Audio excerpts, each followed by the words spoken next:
Let's listen to this guy, Lance VanTine, explain a passage out of the New Testament.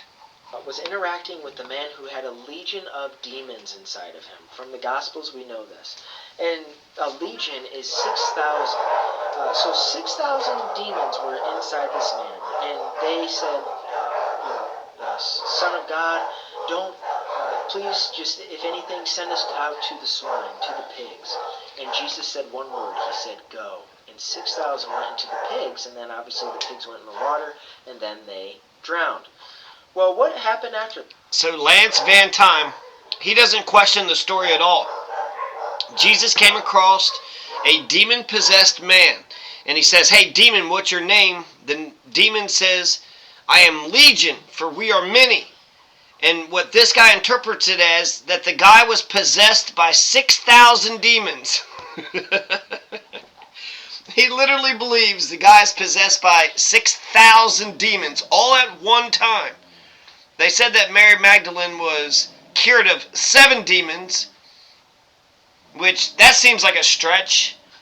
But 6,000 demons, how can a single person be inflicted with 6,000 demons? After that, did the demons die?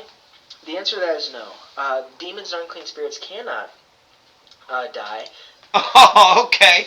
And then after he expels the 6,000 demons, they go into a flock of pigs, 2,000 pigs. It was a herd of 2,000 pigs, which means you're in the Gentile region, right? Because both Muslims and Jews look down on pigs as being unclean. So 6,000 demons go out of this one guy and goes into 2,000 pigs, and the 2,000 pigs are possessed. They run down a hill, and then they run into a lake, and they all drown. And the guy doesn't question any of that. The question he wants to know is what happened to the demons after the pigs drowned. Once the pigs drowned, then the demons must have died with the pigs, right? And Lance VanTine just told us, no, the demons stay with us on earth forever and ever and ever.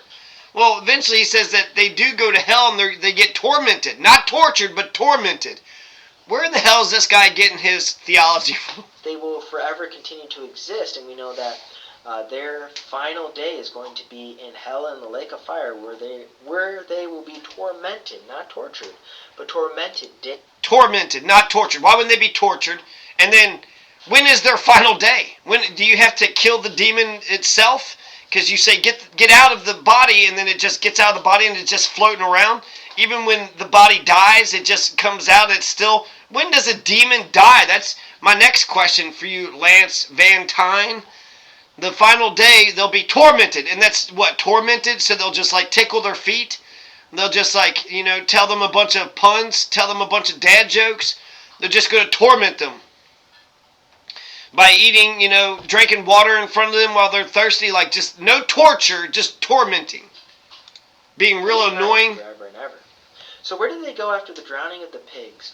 Once the pigs drowned, they began to become restless and they began to walk the earth again. We know that when Scripture speaks of unclean spirits and demons, and both are the same, it depends upon the gospel writer that you're reading, but both are used with different names, but they're the same entity.